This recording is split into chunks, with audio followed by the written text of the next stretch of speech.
بسم اللہ الرحمن الرحیم۔ اکثر احباب یہ دریافت کرتے ہیں کہ طلاق دینے کا صحیح طریقہ کیا ہے۔ رب ذوالجلال تقدس و تعالی کی بارگاہ میں دعا ہے، التجا ہے کہ الہ العالمین حق گوئی کی توفیق عطا فرما، اور جہاں تک ہماری آواز پہنچے اللہ جل وعلا ہم سب اہل اسلام کو حق کو سمجھنے کی، حق پر ایمان و عمل کی توفیق عطا فرمائے۔ یاد رکھیں کہ دین اسلام ایسا پاکیزہ اور مکمل دین ہے جس دین نے اہل اسلام کو، مسلمانوں کو زندگی گزارنے کا مکمل سلیقہ طریقہ بتلایا ہے، سکھلایا ہے کہ کس طرح مسلمانوں تم نے اپنی زندگی کو گزارنا ہے۔ آپ لوگ غور کریں کہ اسلام میں ہمیں استنجا کرنے کی تعلیم تک دی گئی ہے۔ اللہ تعالیٰ نے قرآن کریم کے اندر اور نبی علیہ السلام نے سنت میں، احادیث میں باقاعدہ امت کو طلاق دینے کی تعلیم و تربیت دی ہے۔ یاد رکھیں طلاق کا معاملہ کوئی معمولی معاملہ نہیں ہے، بڑا حساس معاملہ ہے، مگر افسوس ہمارے معاشرے میں جو کہ ہم جہالت کا شکار ہو چکے ہیں، لوگ اتنے حساس اہم معاملات سے واقف نہیں ہیں۔ جذبات میں آئے، غصہ چڑھا، تھوڑی سی گرمی سردی ہوئی، طلاق طلاق طلاق کا رٹا لگایا۔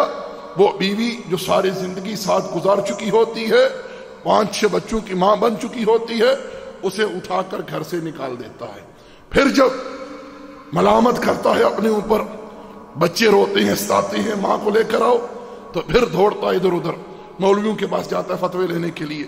کچھ تو اس طرح کے مشورے دیتے ہیں، بھائی اب تو کوئی حل نہیں ہے، حلالہ کرانا پڑے گا، بھی کرائے کے ساؤنڈ کے پاس بھیجنی پڑے گی تجھے بھی۔ اللہ المستعان، اللہ المستعان۔ حالانکہ رسول اللہ صلی اللہ علیہ وسلم نے ان دونوں پر لعنت کی ہے، حلالہ کرنے والا اور جس کے لیے کیا جا رہا ہے، یہ دونوں زبان نبوت سے ملعون ہیں۔ اللہ المستعان۔ تو میرے بھائی، میرے دوست، طلاق دینے کا صحیح طریقہ یہ ہے، کوشش کریں کہ طلاق تک نوبت آئے نہ۔ اگر آ گئی ہے تو صحیح اسلامی طریقہ یہ ہے کہ عورت کو ماہواری آئے، حیض کے دوران طلاق نہیں دینی۔ جب وہ طہارت حاصل کرے، حالت طہور میں بغیر ہم بستری کیے، بغیر مباشرت کیے اسے طلاق دینی ہے۔ ایک طلاق دیں، اسے جلد بازی نہ کریں۔ جب آپ نے عورت کو ایک طلاق دے دی، اس ایک طلاق کی وجہ سے بھی عورت آپ کے لیے حرام ہو سکتی ہے، مگر کیسے؟ وہ اس طرح کی عورت جو ہے، عدت جو ہے، یہ شوہر کے گھر میں گزارے گی، نہ کہ اپنے ماں باپ کے۔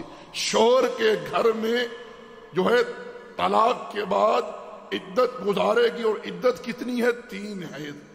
جب تیسرے حیض سے عورت طہارت حاصل کرے گی، پاکی حاصل کرے گی، اگر یہ شوہر اس سے رجوع نہیں کرتا، نہ ہی اس کا کوئی ارادہ ہے، تو تیسرے حیض کی طہارت کے بعد وہ عورت کسی اور مرد سے نکاح کر سکتی ہے۔ جب اس نے نکاح کر لیا تو پھر اس کے نکاح سے وہ نکل جائے گی، اور ان کے درمیان آلریڈی جدائی ہو چکی ہوگی۔ بس میرے، اگر یہ شخص جو اس کا شوہر ہے عدت کے دوران رجوع کرنا چاہتا ہے تو کر سکتا ہے۔ عدت کے دوران اگر یہ رجوع کرنا چاہتا ہے تو اسے اختیار ہے، یہ کر سکتا ہے۔ اگر عدت کے بعد رجوع کرنا چاہتا ہے، اگرچہ اس عورت کا کہیں نکاح نہیں ہوا تو یہ رجوع کر سکتا ہے، لیکن اسے نکاح کی تجدید کرنی ہوگی، اسے نکاح کی تجدید کرنی ہوگی۔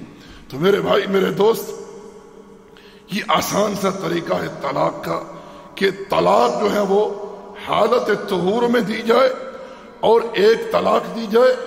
3 حیض جو ہے، عدت جو ہے، وہ عورت شوہر کے گھر میں گزارے گی، اس کا سارا نفقہ جو ہے وہ شوہر کے ذمہ ہوگا، اسے تنگ نہیں کیا جائے گا، اسے جو ہے وہ بے عزت نہیں کیا جائے گا، اس کے حقوق کا خیال رکھا جائے گا۔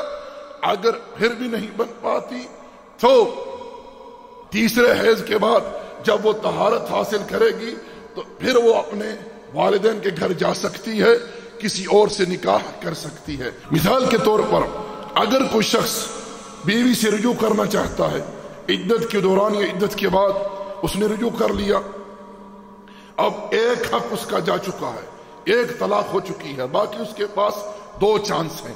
اگر پھر کبھی طلاق کی نوبت آتی ہے تو اسی طرح وہ ایک طلاق دیے گا حالت طہور میں، اور بیوی اس کے گھر میں عدت گزارے گی۔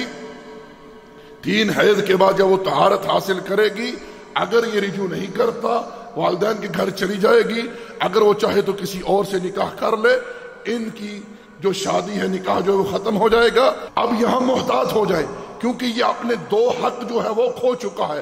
اگر اس نے تیسری بار عورت کو طلاق دی تو پھر وہ عورت جو ہے اس انسان کے لیے، اس مرد کے لیے بالکل حرام ہو جائے گی۔ وہ عدت گزارے گی، 3 حیض کے بعد طہارت حاصل کرے گی، اور پھر وہ اس کے لیے حرام ہو جائے گی، وہ کسی اور مرد کے ساتھ نکاح کر سکتی ہے۔ یہی بات رب ذوالجلال نے قرآن میں بیان فرمائی ہے، الطلاق مرتان فإمساک بمعروف اور تسریح بإحسان۔ طلاق 2 دفعہ ہے، 2 دفعہ طلاق ہے۔